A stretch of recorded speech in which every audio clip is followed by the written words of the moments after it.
Bueno, buenas tardes. Nosotros nos presentamos, somos de Córdoba, de la Universidad Nacional de Córdoba, de la Facultad de Arquitectura, Urbanismo y Diseño, y formamos parte del área de las ciencias sociales, introducción a la historia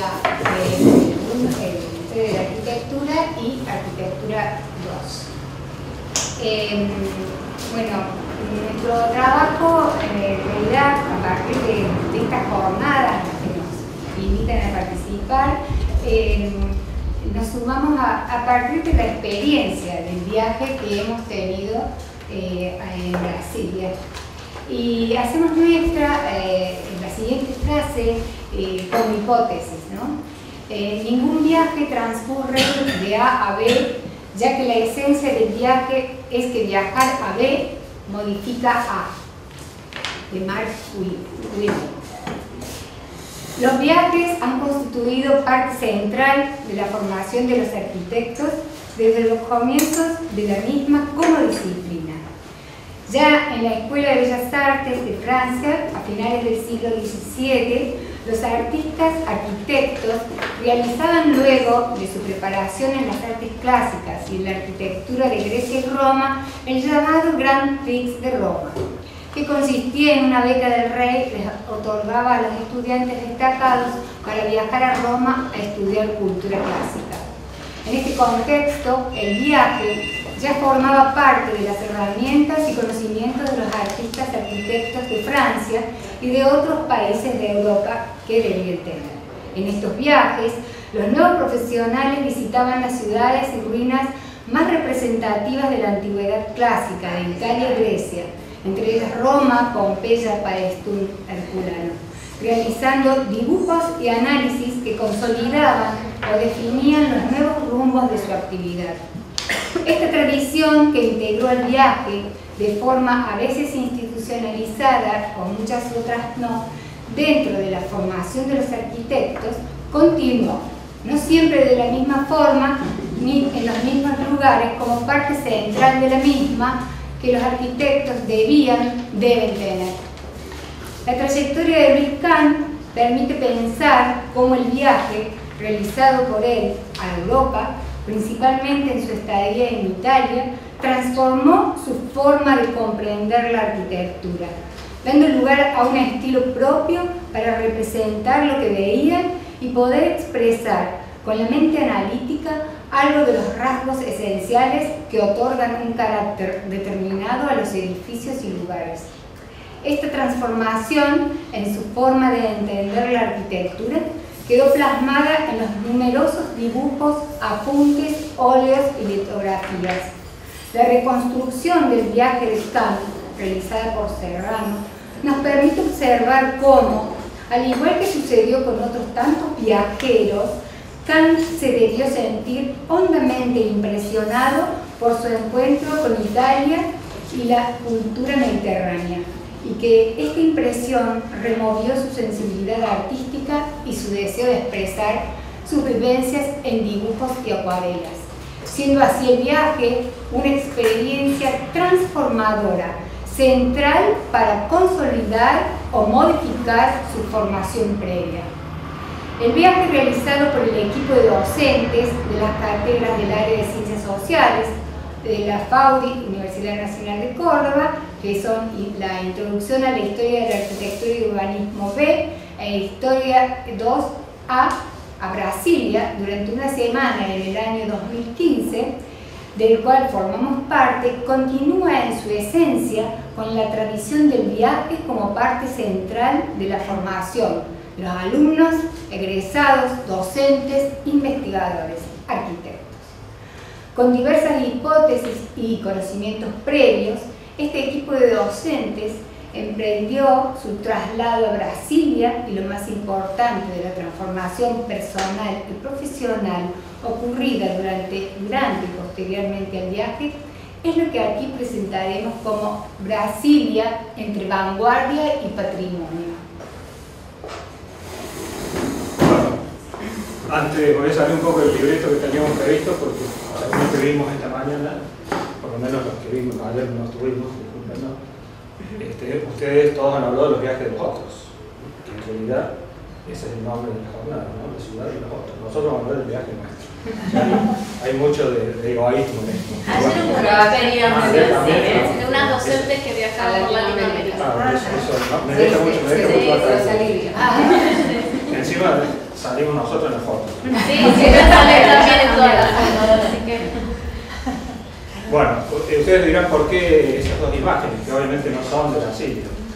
Como dijo Viviana recién, somos integrantes de dos cátedras, de las cuales tenemos mucha afinidad ambas cátedras de historia, porque hay varios de nosotros estamos en las dos cátedras. Entonces, al estar en las dos cátedras, tenemos muchas actividades en común.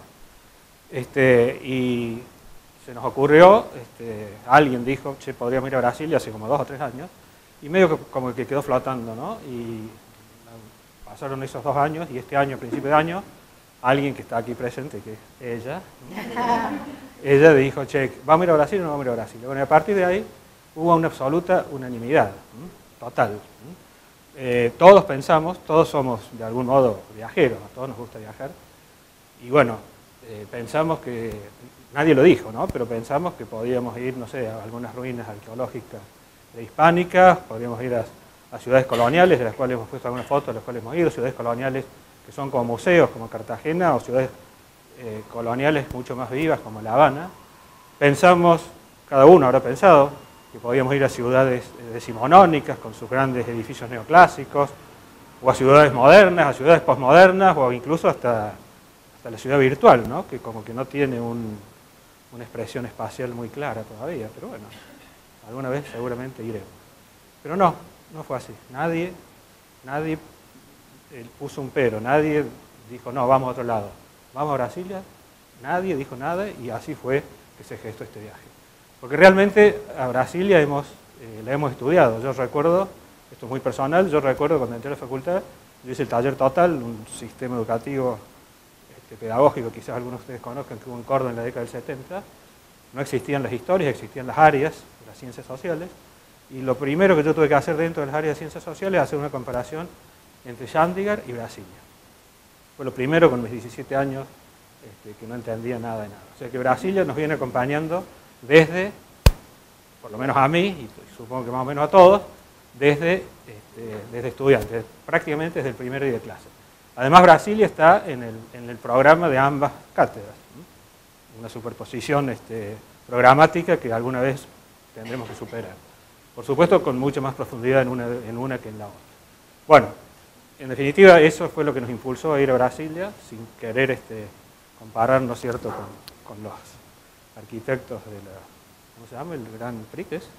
Sí, no somos arquitectos del Grand Prix, no somos Kant tampoco, pero esa fue la idea de partir, ¿cierto?, de partir a Brasilia para, bueno, para conocer eso que todos los años y todo el tiempo hablando de Brasilia, como algo absolutamente novedoso, como algo realmente original.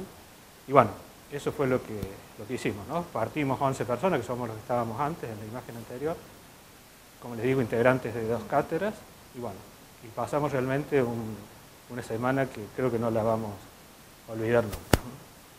Aparte porque no solamente Brasil, todos nosotros somos también muy buenas personas, nos queremos mucho. Bueno, un poco lo que queríamos primero es mostrar un poco la cuestión fenomenológica, lo que percibimos, lo que sentimos, y eso lo va a contar un poco. Partiendo ahí, tenemos acá un esquema de plano piloto de la ciudad. Nosotros vamos a hablar de un recorrido, no desde el proyecto o cómo se realizó esta utopía, este modelo. Lo que sí vamos a mostrar es cómo lo vivimos nosotros, desde lo fenomenológico, lo vivencial. Partimos de las 4 escalas que crearon Costa y Niemeyer, que se llama la escala monumental, que tenemos ahí en azul, la escala residencial en amarillo, la escala gregaria, que está en el centro, de colorada, y la escala bucólica, que es la que vemos representada con el color verde.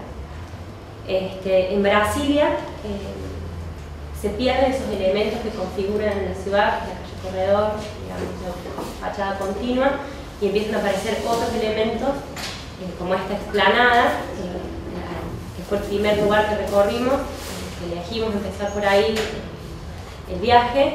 Esta explanada verde, que tiene unas dimensiones por lo menos nunca antes vivenciadas por nosotros en otra ciudad, está configurada por 3 grupos de edificios. Los que vemos ahí al costado son los ministerios, con una regularidad y una racionalidad muy precisa, y en ambas puntas tenemos 2 conjuntos de edificios que se contraponen a esta regularidad, que son el complejo cultural y el centro cívico, que está conformado por los palacios y el Congreso Nacional.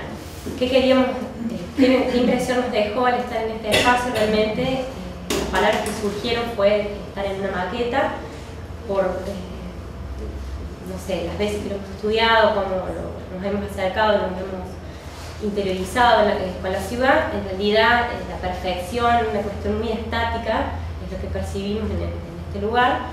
Y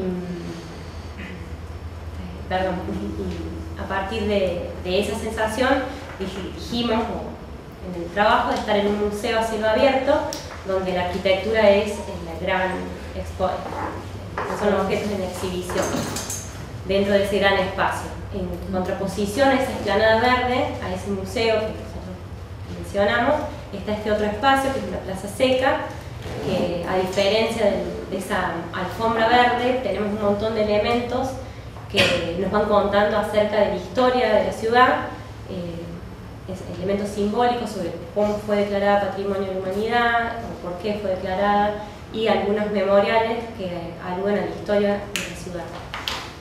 Con estos 2 grandes espacios públicos pasamos a hablar puntualmente de este conjunto, que para nosotros servía de telón de fondo, es un telón de fondo de esta muestra en este museo, que llamamos, por lo menos la sensación que nos dio el viaje.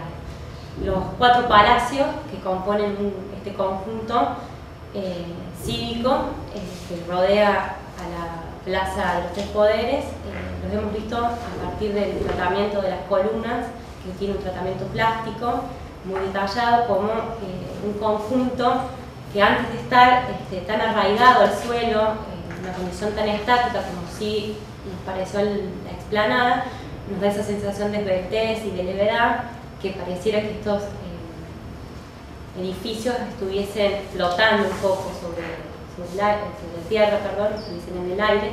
Se pierde un poco la materialidad de la arquitectura con el trabajo que hace Oscar Niemeyer en las columnas.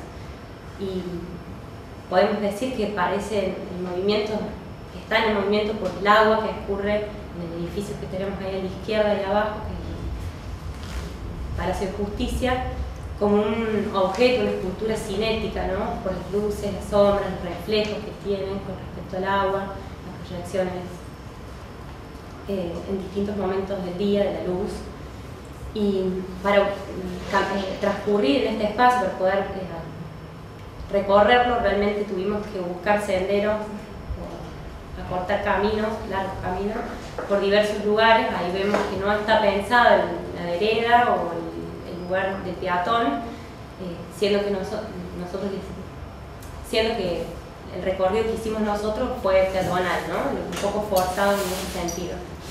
El otro conjunto de edificios es la parte cultural, que está compuesta por el museo, la catedral, la biblioteca y el Teatro Nacional, que a diferencia de los palacios que tienen un juego escultórico, digamos, en el exterior, acá lo apreciamos en el interior de estos espacios, que son un único espacio en cada uno de los edificios, donde la luz, el arte y el verde son los grandes protagonistas de esos espacios, de la catedral en un caso y en el otro del Teatro Nacional. Y en la segunda parte del viaje consistió en recorrer la parte residencial, que a diferencia de la escala monumental, esta escala se relaciona mucho más con el hombre, a partir de cuestiones ambientales, es mucho más agradable en cuanto al recorrido, porque ahí estamos nosotros caminando, lugares con sombras, planta libre, edificios de no más de 6 pisos de altura, que hacen un ambiente muy agradable, generan un ambiente muy agradable, incluido con los los equipamientos que empezamos a encontrar, elementos simbólicos que acompañan a toda la propuesta de Brasilia.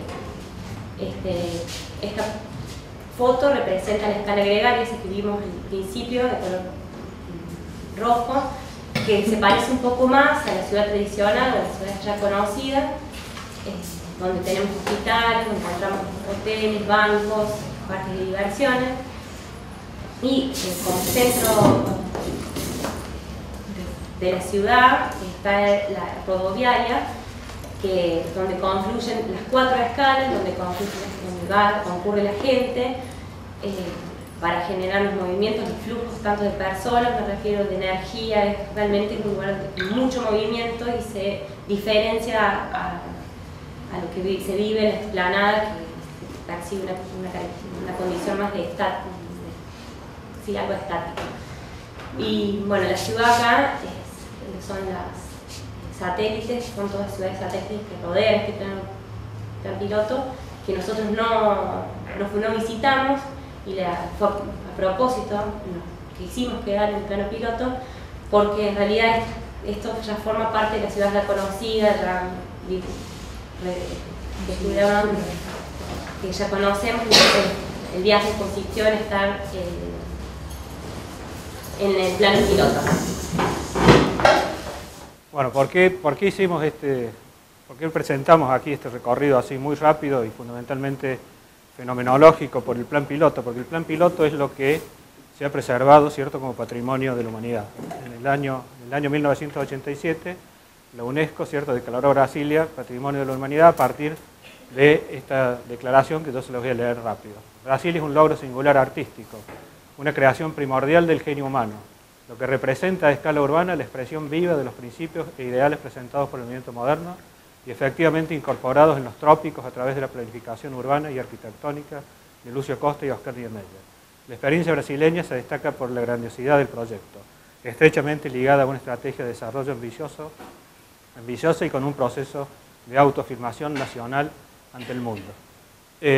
La experiencia fenomenológica vivencial fue esa, que nosotros fuimos a Brasilia y estando en Brasilia, caminando, como acabamos de mostrar recién, empezamos a preguntarnos qué pasaba con el patrimonio. En realidad, como yo dije recién, si bien la venimos estudiando desde alumnos, nunca habíamos profundizado el tema del patrimonio. Y bueno, y nos pareció, una vez que volvimos y nos pusimos, antes de saber que teníamos que venir aquí, nos pusimos a leer un poco sobre el patrimonio de Brasilia, bueno, y nos pareció que realmente esta declaratoria de algún modo integraba todas las cosas que nosotros habíamos vivido y además nos permitía entender, ¿cierto?, por qué se había declarado patrimonio, ¿no? Porque si no se hubiese declarado patrimonio, como leímos en algún libro por ahí, ya no me acuerdo de quién, el aluvión postmoderno la hubiese deformado absolutamente. O sea que la decisión de que en el año 87 se haya declarado patrimonio realmente nos parece que fue una situación absolutamente acertada, sumado a lo que se llamó ¿cómo se llamaba? El grupo de trabajo. El grupo de trabajo fue un equipo interdisciplinario formado por instituciones públicas y privadas que comenzó a trabajar sobre el patrimonio prácticamente en la década del 80, o sea, prácticamente con la construcción de Brasilia, porque Brasilia no se hizo toda en la década del 60, se inauguró parcialmente, ¿cierto?, en 1960. Y de esa definición, ¿por qué nos pareció, cierto, que era sumamente acertada y qué es lo que rescatamos de esa definición? Lo que ellos llamaron ahí, cierto, el singular logro artístico. Eso nosotros lo vivimos, lo vivenciamos claramente. Cuando estábamos caminando por Brasilia realmente hablábamos de esa integración de la ciudad, del urbanismo, de la arquitectura, del arte y de la naturaleza, ¿no? Eran como los 4 de estos elementos que estaban presentes absolutamente en cada paso prácticamente que dábamos. Y eso no es solo debido a lo que más se conoce, ¿cierto?, a lo más difundido, que es la obra de Costa, Niemeyer y de Roberto Burle Marx, sino de otros artistas. Todos los edificios, ya sea en el interior o en el exterior, tienen, ¿cierto?, una cantidad de esculturas, ¿cierto?, y de pinturas y de bueno, actos, digamos, artísticos que realmente se integran con esa naturaleza, con el agua, con el verde, bueno, hay realmente una integración que no puede, ¿cierto?, no se puede dejar de entender, digamos, como un logro artístico, como creo que la declaratoria lo dice, un logro del genio humano realmente.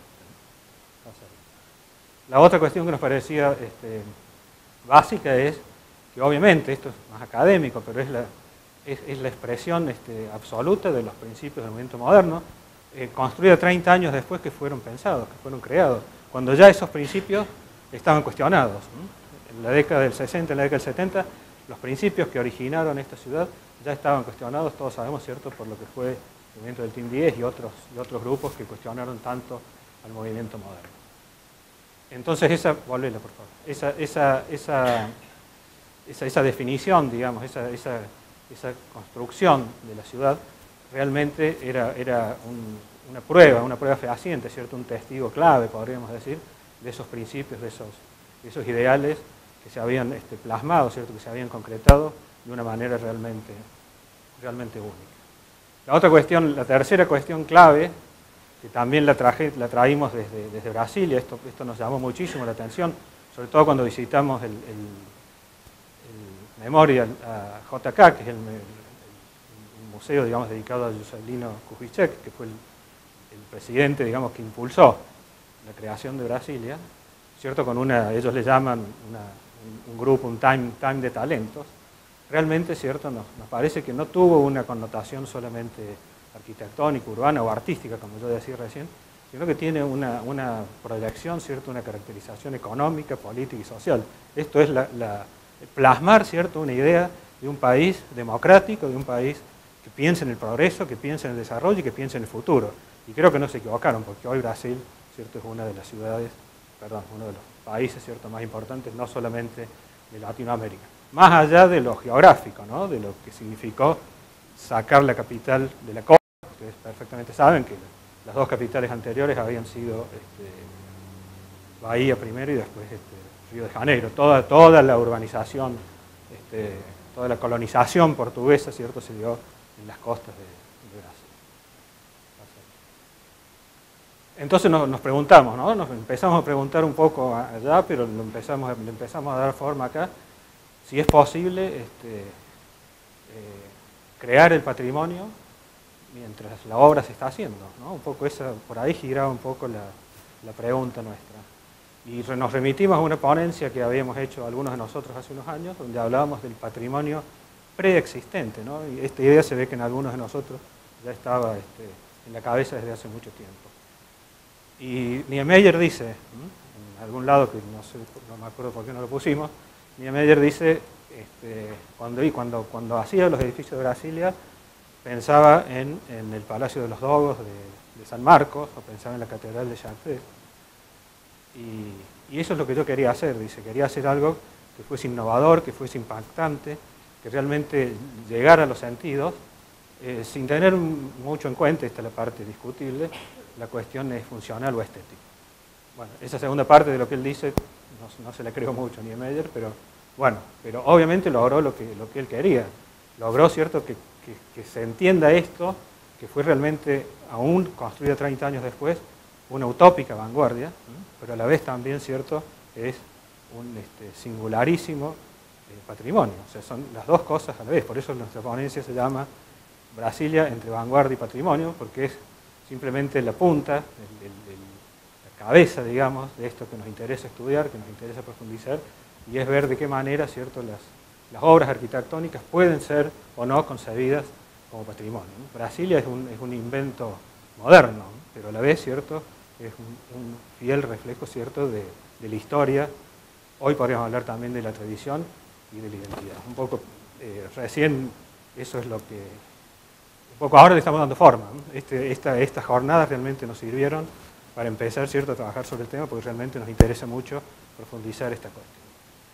Y bueno, esa foto yo no sabía que la habían puesto. Lo que él dijo es que él hacía de coordinador del grupo, como verán. Bueno, alguien siempre... Acá lo que nos pasó fue que nos fuimos al Plan Alto, que el Palacio del Plan Alto, si conocen Brasilia, saben que está bastante alejado, en el extremo de uno de los ejes. Bueno, y llegamos a 100 metros del palacio, que no se podía entrar. Bueno, ahí es donde vive Dilma en este momento. Bueno, y teníamos que esperar que nos buscara el ómnibus, y bueno, había que pasar el rato de alguna manera, ¿no? Bueno, siempre hay alguien que habla un poco de pavadas, pero volvele. Pero lo importante es, esta es la frase que íbamos a poner, yo no sabía que estaba la foto. Nos pasó un poco eso, lo que decía Mark Wigley, que dijo Viviana al principio, ¿no? Ningún viaje transcurre de A a B sin que B modifique A. No vamos a decir que Brasilia nos transformó la vida, porque no es para tanto. Pero realmente, ¿cierto? Volvimos todos a Brasilia con una idea, mucho más sabios en cuanto a lo que es el patrimonio, en cuanto a lo que son las vanguardias, en cuanto a lo que es una ciudad, en cuanto a cómo se debe estudiar y vivenciar una ciudad. Y sin duda eso ya nos programó, digamos, para preparar, digamos, otros viajes, ¿no? Y bueno, tenemos en marcha ya, probablemente para el año que viene, otro más o menos con la misma gente. Eso es todo.